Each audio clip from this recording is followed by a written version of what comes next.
আমি একটু ছাদে আসলাম গাছগুলো দেখার জন্য, তাই ভাবলাম ফ্রেন্ড আজকে আমি তোমাদের সঙ্গে একটুখানি শেয়ার করি আমাদের ছাদ বাগানের গাছগুলো সম্পর্কে, একটুখানি দেখাই যে আমাদের ছাদ বাগান আমি আর আমার মা মিলে কত সুন্দর যত্ন করে মানে গাছগুলোরে আগলে রেখেছি।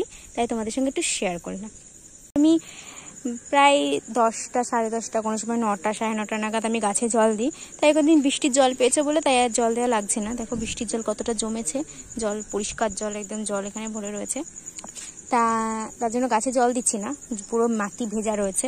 তা গাছগুলো একটু দেখতে আসলাম। কয়েকদিন ধরে দেখছি এই গাছটার মানে কড়ি তো প্রচুর আসছে ফুল হওয়ার মতন, কিন্তু কিছু কিছু কড়ি পড়ে যাচ্ছে শুকিয়ে। দেখতেই পাচ্ছ এই একটা, যেরকম এই একটা কড়ি শুকিয়ে পড়ে যাচ্ছে। যদি কেউ জানো এর মানে কোনো ট্রিপস যে কড়িটা কেন পড়ে যাচ্ছে, আমাকে একটু প্লিজ কমেন্ট করে জানিও।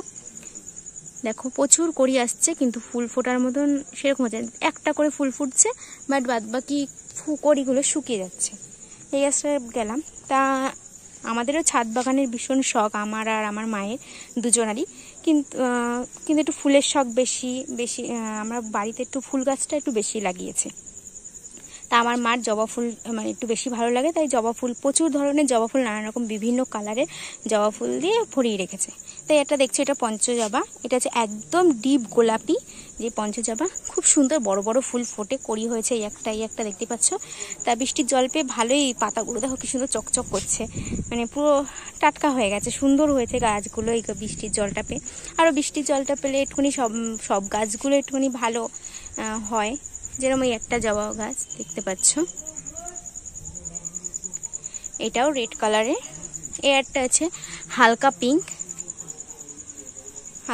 জবা।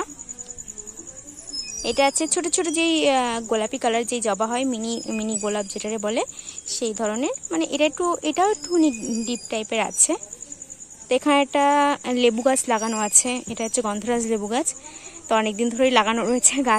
গাছটার হচ্ছে এখানে পালসি কেটে দেওয়ার জন্য ফল হচ্ছে না। এখানে ছোট জায়গা, তো জায়গাটাও ছোট হয়ে গেছে, একটু বড় জায়গার মধ্যে লাগাতে হবে যাতে ছড়িয়ে হয়, তাহলে একটু ফলটা আসে। তো এখানে কিছু নীলকণ্ঠ চারা দানা ফেলেছিলাম, সেই থেকে চারা বেরিয়ে গাছ হয়েছে। এই জিনিসটা আমিই করেছি। আর এখানে কারণ শিব পুজোয় লাগে ঘরে, আমি এই গাছে সব ফুল দিয়ে আমি পুজো দিই। মানে আমাদের ছাদে, বাইরে তো যাওয়ার জায়গা নেই, মানে বাইরে কারোর গাছে হাত দেওয়া যায় না, তাই বা আমাদের ছাদে লাগিয়ে সেই গাছের ফুল দিয়ে পুজো দেওয়া হয়। এখানে টাইম ফুল গাছ লাগানো, আজকে সেই ডালগুলো কেটে কেটে আমি অন্য জায়গায় লাগিয়েছি। তো এখানে একটা জবা ফুল দেখতেই পাচ্ছ, এর গাছে সাদা সাদা পোকা লেগেছে, এগুলো ট্রিটমেন্ট আমি কালকে করব, তা সেটাও তোমাদের সঙ্গে আমি শেয়ার করব। দেখতেই পাচ্ছ এখানে এই একটা জবা ফুল আছে, কিন্তু এটার এখনো ফুল ফোটেনি, কড়িও আসেনি। এটা দেখা যাক এটা কি কালার হয় আর কি ধরনের ফুল ফোটে। আর এই একটা জবা গাছ আছে, বিভিন্ন মানে প্রচুর কড়ি হয়, একদম ছোট্ট হালকা পিঙ্ক কালার, একদম ছোট্ট একটা ফুল হয়। আর এখানে আছে পাণ্ডব জবা গাছ, এই একটা দুটোই পাণ্ডব জবা গাছ আমাদের দুটোই, কিন্তু ফুল হয় ভালোই, ফুল হয়, যে কড়ি এসছে এইগুলোর দেখতে পাচ্ছ, ভালোই বড় হয়েছে। এখানে এই একটা জবা, এটা হচ্ছে হলুদ কালারের ফুল হয় জবা। এখানে এই একটা জবা দেখতে পাচ্ছ।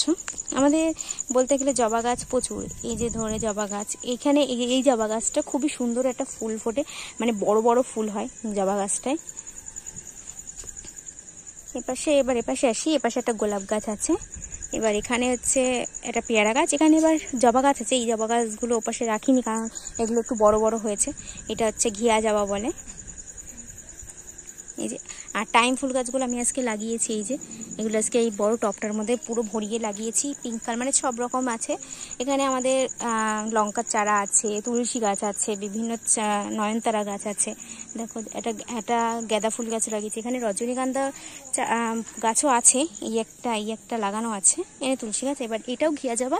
আর এখানে আমার মা একটা পুঁইশাক গাছ লাগিয়েছে, একটা না অনেকগুলো দানা ফেলেছিল, গাছ হয়েছে। আর এই বড় গাছটা এমনিই হয়েছে, এটা লাগানো লাগেনি।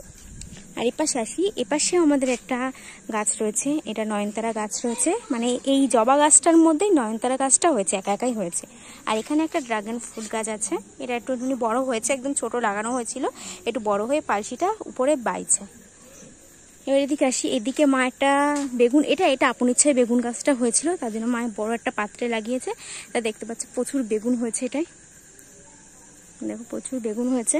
আর এখানে একটা লঙ্কা গাছ, এটার এক সাজি লঙ্কা হয়ে গেছে, সেই লঙ্কাগুলো তুলে নিয়ে গেছে। আবার গাছটায় আবার ফুল এসছে, দেখতেই পাচ্ছ তোমরা, দেখো ফুল এসছে।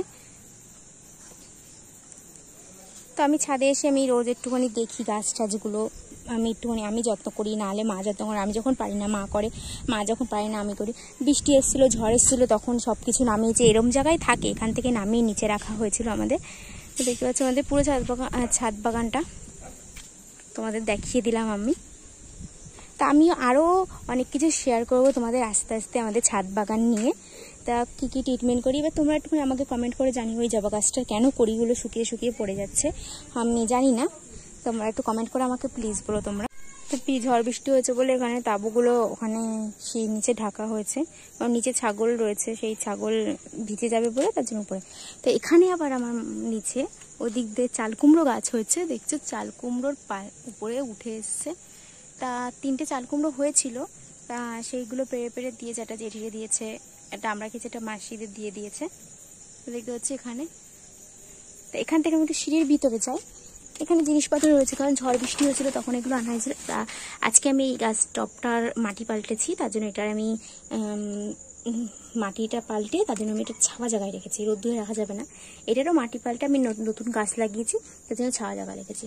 তা দেখছি এখানে অ্যালোভেরা গাছ লাগানো, আমাদের রোদ্দুরে রাখলে না অ্যালোভেরাগুলো কীরকম যেন একটা হয়ে যায়, ওর জন্য এখানে রাখা হয়েছে। তাই এর মধ্যে একটু মাটি রয়েছে এই এটার মধ্যে বসানো।